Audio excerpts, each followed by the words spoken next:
사울이 임금으로 세워지고 얼마 시간이 지난 다음에 또다시 전쟁을 하게 되었습니다. 아말렉이라고 하는 나라인데, 아말렉은 나라라기보다는 도적대에 가장 와 흡사한 민족이었습니다.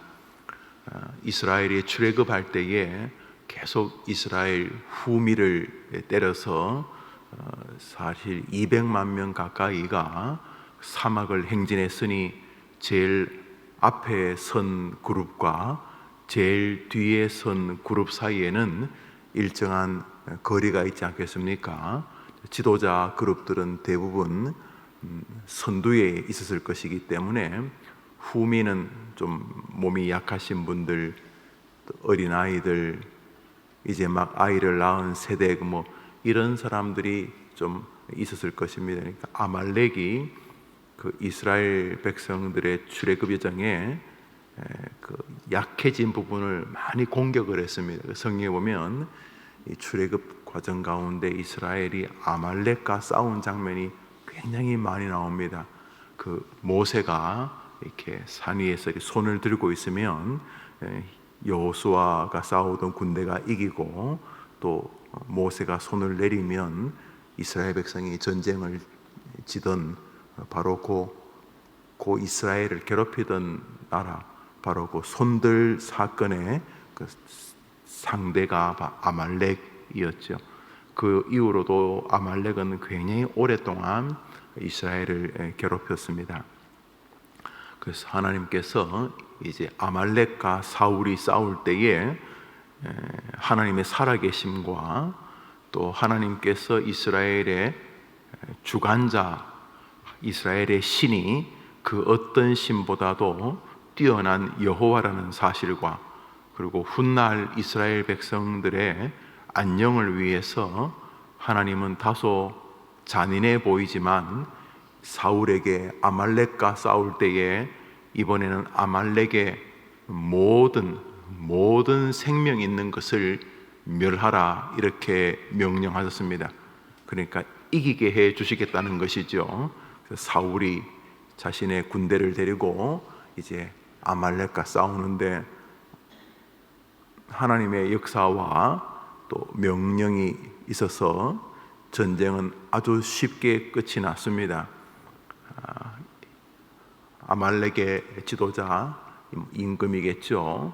아각을 비롯하여 모든 사람들이 이스라엘에게 패하게 됩니다.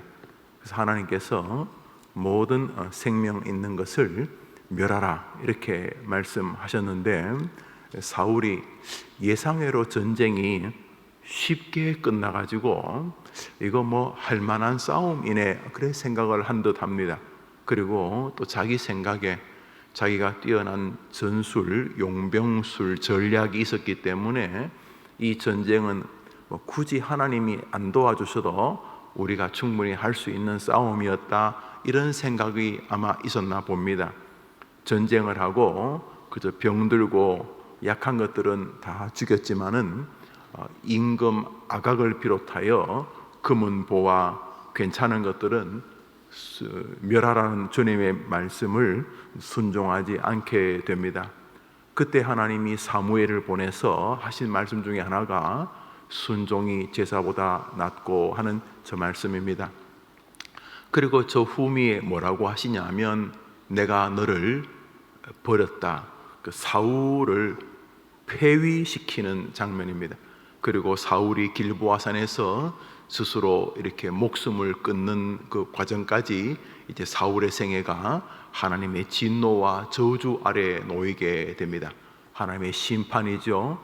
너가 나 여호와의 말을 버렸으니 나 여호와도 너를 버리겠다, 이렇게 말씀을 하십니다. 그리고 사무엘을 통해 직접 아각을 죽입니다. 아주 좀 잔인하게 장작을 패듯이 아각을 찍어 죽이게 됩니다. 우리 그 부분까지 잠시 보겠습니다. 32절 33절입니다. 32절 33절입니다. 사무엘상 15장 32절 33절 읽읍시다. 시작. 사무엘이 이르되 너희는 아말렉 사람의 왕 아각을 내게로 끌어오라 하였더니 아각이 즐거이 오며 이르되 진실로 사망의 괴로움이 지났도다 하니라. 사무엘이 이르되 내 칼이 여인들에게 자식이 없게 한 것 같이 여인 중 내 어미에게 자식이 없으리라 하고 그가 길갈에서 여호와 앞에서 아각을 찍어 쪼개니라. 죽였다는 거죠. 아각은 전쟁에 패했는데 사울과 밑에서 아마 나름대로 거래를 했는지 자기는 이제 죽지 않는다, 너희 임금이 나의 생명을 보장했다, 이제 그러면서 헛소리를 하는 거죠. 그런데 사무엘이 하나님 앞에서 아각을 죽였다, 잔인하게 마치 도끼로 장작을 패듯이 사무엘이 직접 아각을 죽였다 이렇게 말하면서 성경은 사울이 하나님의 말씀을 어긴 것에 대한 하나님의 분노와 진노를 분명히 드러낼 뿐만 아니라 아각이라고 하는 오랫동안 이스라엘을 괴롭혔던 아말렉을 하나님이 끝내 심판하신다. 이스라엘 백성들, 하나님의 백성들을 끝까지 대적한 것이 아말렉 아닙니까? 그래서 하나님이 이스라엘의 백성들, 하나님의 자녀들을 대적한 악인을, 악한 자를, 또는 우리 마지막 날 우리 하나님의 자녀들을 대적한 사단을 하나님이 심판하신다는 것을 우리에게 보여주면서 아각을, 하나님이 이스라엘을 괴롭혔던 그 악인 아각을 직접 처리하셨다. 그리고 사울을 하나님이 버리셨다. 이 말은 하나님의 말씀에 불순종은 대가가 있다, 이런 너무도 당연한 성경적 교리를 우리가 보게 합니다. 오늘자 날주 예레미야서 52장입니다. 예레미야서 52장입니다. 예레미야서의 마지막 장이 됩니다. 이스라엘의 멸망을 우리에게 이제 보여줍니다. 북이스라엘과 남유다가 완전히 멸망하고 말지요. 예레미야서 52장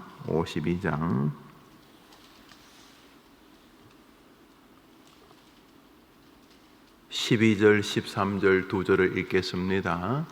예레미야서 52장 12절 13절입니다. 읽읍시다. 시작. 바벨론의 느부갓네살 왕의 19째 해 5째 날 10째 날에 바벨론 왕의 어전사령관 느부사라단이 예루살렘에 이르러 여호와의 성전과 왕궁을 불사르고 예루살렘의 모든 집과 고관들의 집까지 불살랐으며 여호와의 성전과 왕궁이 불살라졌고 그 뒤에는 이스라엘 백성들이 굴비 엮이듯이 엮여서 식자층, 여론 주도층들은 다 바벨론으로 잡아가고 조금 연약한 사람들만 이스라엘 땅에 놔뒀다. 나라가 망한 거지요. 나라만 망한 것이 아니라 여호와의 성전도 불살랐습니다. 이스라엘 백성들을 주님이 심판하셨습니다. 여러분, 방금 보았던 사무엘상에서 하나님의 말씀을 거역했던 사울을 심판하고 하나님의 선민을 괴롭혔던 아말렉을 멸망시키고 이스라엘을 괴롭혔던 아말렉의 왕 아각을 직접 심판하시죠. 사무엘이 여호와 앞에서, 그러니까 하나님, 어디나 다 하나님 앞이지만 성경은 하나님이 불꽃 같은 눈으로 악인을 심판하신다는 것을 여호와 앞에서 찍어 쪼갰다고 말하죠. 그러니까 하나님이 악인을 반드시 심판하신다, 이 말이죠. 오늘 본문에는 이스라엘이 하나님의 임재의 장소라고 생각했던 여호와의 성전, 이거는 안 망하지 않겠나 싶은 여호와의 성전을 하나님이 망하게 하셨습니다. 왜입니까? 아시죠? 우상 숭배. 이 악한 임금, 이 이스라엘의 역사를 완전히 종결짓는 악한 임금 시드기야가 자신의 나라가 멸망하는데도 불구하고 여전히 하나님 앞에 악을 행했습니다. 나라가 풍전등화인데 베트남이 망하고 아프가니스탄이 망하고 사람들을 도끼로 삽으로 찍어 쪼개고 목과 몸을 분리하는 일들, 동영상이 돌아다니죠, 여러분. 항복을 해도 총으로 쏴 죽이고 이제 수십만 수백만이 죽겠죠. 미국이 몇천 조나 돈을 투자했지만 20년 가까이 도와주었지만 지도자가 썩고 나라의 백성들이 분열하면 나라가 망하지요. 그러니까 이제 Who is next? 이제 베트남, 아프가니스탄 다음에 어느 나라가 망할까? 저는 우리나라라고 생각을 합니다. 그러니 하나님이 도와주셔야 되고 지도자와 백성들이 정말 깊은 생각을 해야 될 때입니다. 그러나 많은 사람이 설마 망하겠나, 설마 망하겠나 생각을 합니다. 우스운 일입니다. 슬픈 일입니다. 아프가니스탄에 뜯지도 않은, 우리나라에 있는 무기보다 더 좋은 무기들, 개봉하지도 않은, 비닐도 벗기지 않은 최신형 무기가 100조 가까이 된답니다. 100조. 뜯지도 않은 무기들이, 어마어마한 무기를 전 세계가 다 공급해줘도 지도자가 지도자답지 않으면 나라는 망하는 것이죠. 세계에서 최고로 강한 미국이 도와줘도 안 되지 않습니까? 5, 60년 전 베트남도 안 되고 지금도 안 되니까 우리나라도 안 되지 않겠습니까? 그러니 우리 모든 백성들이 깨어서 하나님이 우리나라 사랑하셔서 반면 교사를 보여주시니 이 교훈을 알지 못하는 민족은 망해야 되지 않겠습니까? 우리가 깨어 있어야 하겠습니다. 나라가 풍전등화였는데 52장 1절 2절을 읽습니다. 52장 1절 2절을 읽습니다. 시작. 시드기야가 왕위에 오를 때 나이가 21세라 예루살렘에서 11년 동안 다스리니라. 그의 어머니의 이름은 하무달이라 림나인 예레미야의 딸이더라. 그가 여호야김의 모든 행위를 본받아 여호와 보시기에 악을 행한지라. 세상의 나라가 끝나기 일보 직전에도 지도자라는 이 인간이 도저히 이해할 수 없는 악을 하나님 앞에서 행하였습니다. 결국 이스라엘의 멸망이 임금뿐 아니라 나라의 죄와 상관이 깊다는 것을 성경은 말하고 있습니다. 그래서 이스라엘 백성들은 다른 건 다 망해도 여호와의 집 성전은 안 망할 줄 알았는데 성전도 불질러져 버렸고 성전에 있는 모든 이 성소의 기물들은 바벨론이 다 괜찮은 것들은 다 끌어가지고 자기 나라로 다 가지고 가고 나머지는 불질러 버립니다. 17절 읽습니다. 17절 읽습니다. 시작. 갈대아 사람은 또 여호와의 성전에 두 녹기둥과 받침들과 여호와의 성전에 놋대야를 깨트려 그 놋을 바벨론으로 가져갔고, 금은 붙이는 이미 말할 것도 없고, 성전에 있는 약간 이렇게 고철이라도 쓸 수 있는 거 뭐가 있을까요? 이 종 같은 거, 하여튼 고철이라도 쓸 수 있는 거를 다 끌어가지고 가져가고 성전은 불질러 버렸습니다. 이스라엘이 멸망하고 맙니다. 갈대아 사람, 이제 바벨론 사람 말하는 겁니다. 바벨론 사람이 이스라엘 백성들을 포로로 끌고 왔다는 게 그 윗구절들이 있죠. 집에 가서 읽어보세요. 사람들 다 끌고 가고 임금은 목을 베 눈을 빼고 죽이고 나라는 망하고 여호와의 성전은 불질러 버렸다. 그리고 예레미야 성경이 끝이 납니다. 하나님의 이글거리는 진노와 분노이십니다. 하나님이 이스라엘의 불순종했던 사울을 폐위하고 그를 저주하셨습니다. 너가 내 말을 어겼으니 나도 너를 버리노라, 이렇게 말씀하셨죠. 그리고 이스라엘을 그렇게 괴롭혔던 아말렉은 나라 자체를 멸망시키고 임금은 찍어 쪼개 죽여버려 하나님이 악을 끝내 심판하신다는 것을 보여주셨지요. 오늘자 날주 시편 31편입니다. 오늘자 날주 시편 31편입니다.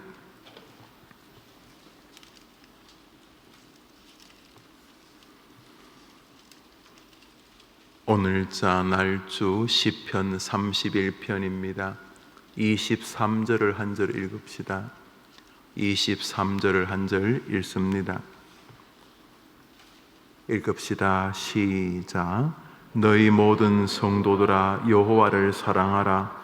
여호와께서 진실한 자를 보호하시고 교만하게 행하는 자에게 엄중히 갚으시느니라. 오늘 하루 사울의 멸망, 아말렉 왕 아각의 멸망, 하나님을 끝까지 배역하고 우상 숭배로 나라가 망하게 되는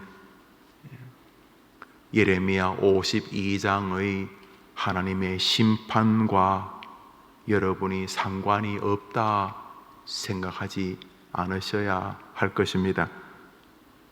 하나님께서 여호와 하나님 앞에 오늘도 진실하게 하나님, 제가 망하기 일보 직전의 인간입니다. 하나님, 제가 하나님 앞에서 때로 교만하고 위선적이 않습니까?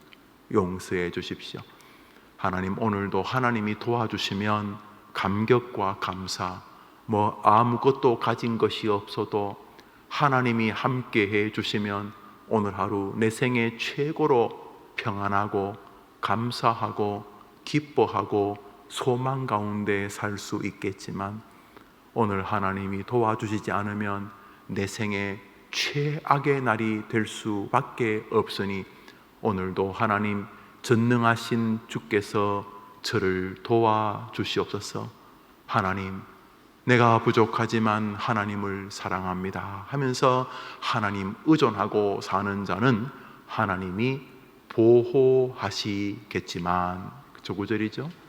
성도들아 여호와를 사랑하고 여호와께서 진실한 자를 보호하신다는 사실을 잊지 마라.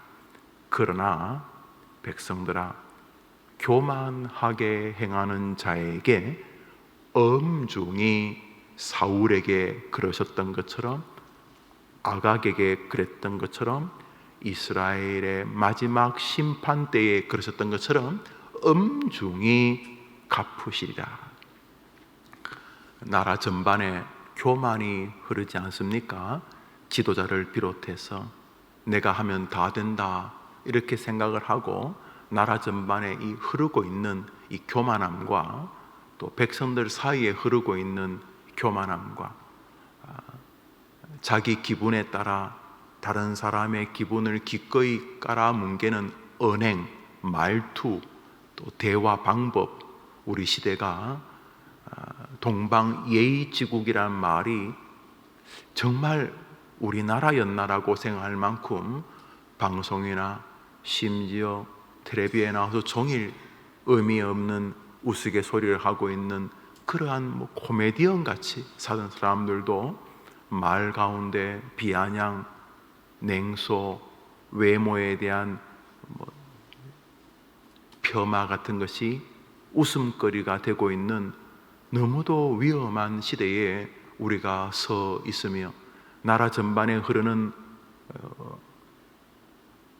에너지는 에너지가 아니라 불평, 원망, 그리고 모든 나라의 멸망의 전조인 국민 분열, 우리나라가 지금 망하기 직전임에도 불구하고 무엇보다 우리 10대, 20대 아이들이 자기들의 미래에 대한 기대가 거의 사라지고 아이들이 하루살이 비슷하게 살고 있는 이런 시대에 우리나라를 두르고 있는 정신세계는 교만이라고 밖에는 설명하기가 어렵습니다. 특별히 방역을 이유로 교회의 문을 폐쇄하게 하는 현 정부는 저는 감히 교만하다고 생각을 합니다. 충분히 그럴 수 있다고 생각을 했기 때문 아니겠습니까? 뿐만 아니라 정부가 문을 닫으라고 한다고 문을 닫는 교회를 가만히 방치하고 있는 교단이나 교단의 지도자들도 비굴한 것이고 그 역시 교만한 것이 아닐 수가 없습니다. 하나님 앞에서 나라 전반에 흐르고 있는 언행은 교만이라고 저는 생각을 합니다. 아이들의 말 속에서, 남편을 대하는 아내의 말에서, 아내를 대하는 남편의 말에서, 부모를 대하는 자식의 말에서 교만이 이 시대를 주름잡고 있다고 해도 과언이 아닐 것입니다. 가장 겸손하게 서로를 대해야 될 교회에서조차 말투와 언행 속에 교만의 흔적이 없다고 하기 어려운 시대 아닙니까? 우리 오늘 날조를 보면 하나님이 사랑이 많으시기에 심판한다는 사실을 알게 됩니다. 하나님이 다윗을 심판하자 다윗은 자기 자식의 죽음 앞에 주님께 도움을 구하고 용서를 구하지 않습니까?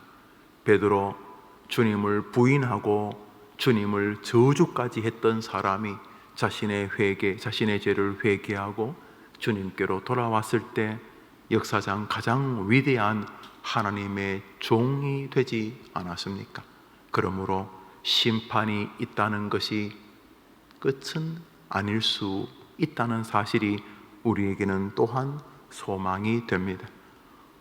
오늘 하루 사울의 폐위를 보시고 하나님이 명령하시지만 하나님의 존재보다 자신의 그 알량한 욕심과 자기의 생각이 하나님의 말씀보다 앞서는 사울, 심판받아 마땅한 것처럼 나는 오늘 그러지 않는가? 나는 지금 하나님의 심판 앞에 있지 않는가? 혹은 지금 심판 중에 있지 않는가? 지금은 막 아무것도 걸림 없이 막 총 나간다, 칼 나간다, 막 용감하게 아주 지금 뭔가 다 할 수 있을 것 같지만은 하나님의 심판 앞으로 기어 들어가고 있는 것은 아닌가? 이런 마음을 가진다면 오늘 하루 가던 길을 다 한번 점검하고 무엇보다 하나님과의 관계를 돌아볼 뿐만 아니라 하나님의 대리자들인 바로 사람들, 옆에 있는 사람은 하나님의 대리자들이죠. 그가 비록 불신자라 할지라도. 그래서 사람을 대할 때에 내가 그리스도인답지 못하지 않는가? 내가 사람을 대할 때에 이 무시무시한 심판을 부르는 교만함으로 사람을 대하는 것은 아닌가? 내가 이 사람에게 왜 이런 식으로 말을 하려고 하고 왜 내가 저 사람에게 저렇게 행동하려고 하는가? 주님을 사랑하기 때문인가? 주님을 주님이라고 고백하기 때문에 내가 저 사람을 저렇게 대하는 건가? 아니면 내가 하나님 앞에서 교만하기 때문인가? 이렇게 하루를 돌아본다면 오늘 하루 누가 뭐래도 여러분들은 저 말씀 그대로 여호와를 사랑하고 여호와 앞에 진실하게 행하기에 하나님이 오늘 여러분을 보호하실 줄 믿으시기 바랍니다. 반대로 사울처럼 뭐 하나님도 계시지만 나도 내 앞가름합니다. 그래서 하나님이 명령하셨지만 사울이 앞에 장황한 변명을 합니다. 안 죽인 것은요, 그거는 불태우지 않은 이유는요, 사울이 장황하게 자기 개똥 철학을 이야기합니다. 하나님이 그 말씀을 듣고 너를 폐위하겠다 이렇게 오늘 하루 하나님 앞에서 사람을 대할 때, 또 자신의 홀로 있는 시간을 대할 때에 내가 하나님을 의존하고 하나님을 높이고 정말 하나님을 사랑하고 있는가, 아니면 오늘 하루에 내 삶의 이 정신이 교만인가. 교만, 아무것도 없는데 오늘 내가 교만한 목사인가, 교만한 성도인가, 오늘 교만한 가정의 가장인가. 내가 교만한, 우리 가정을 이루더라도 뭐 혼자 힘으로 되나요? 자식 키워보면 아시죠? 내가 교만한 엄마인가, 내가 교만한 아버지인가, 내가 교만한 사람인가. 하나님 앞에서 오늘 이렇게 자기를 돌아보는 동안 저 말씀, 그렇게 하나님을 의존하고 하나님을 기대하고 하나님을 사랑하는 자는 하나님이 보호하시고, 오늘 하루 여러분의 삶이 그렇게 되기를 축복합니다. 오늘 기도하면서 여러분과 여러분의 앞길만큼이나 우리 나라를 위해서 기도해 주시기를 바라고, 저는 교회를 폐쇄시켰다는 말을 듣고, 물론 확진자가 나오고 또 그분들 가운데는 좀 지나치게 대통령에게 뭐 소새끼 말새끼 하시는 그런 목사님도 저는 동의하지 않습니다.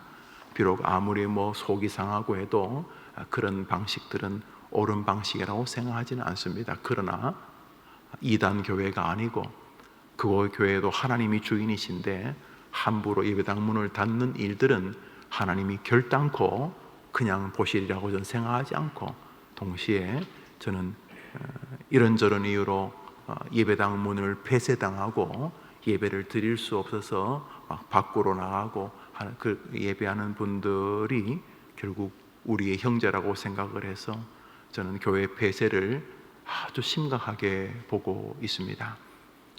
하나님께서 속히 주님을 두려워하고 또 교회가 하나님의 집이라는 것을 인식할 뿐만 아니라 또 그리스도인들이 이 나라의 발전에 중요한 견인차 역할을 해왔다는 것을 존중하는 지도자 그룹들, 정치 지도자들이 세워지기를 바라고, 동시에 한국 교회 지도자들이 비굴함도 교만이거든요. 또 지나친 자기 자랑도 교만이고, 심지어 나라는 교회를 폐쇄하든지 예수님이 구주로가 아니라고 교과서에 나라는 심지어 그런 짓도 할 수 있습니다. 그러나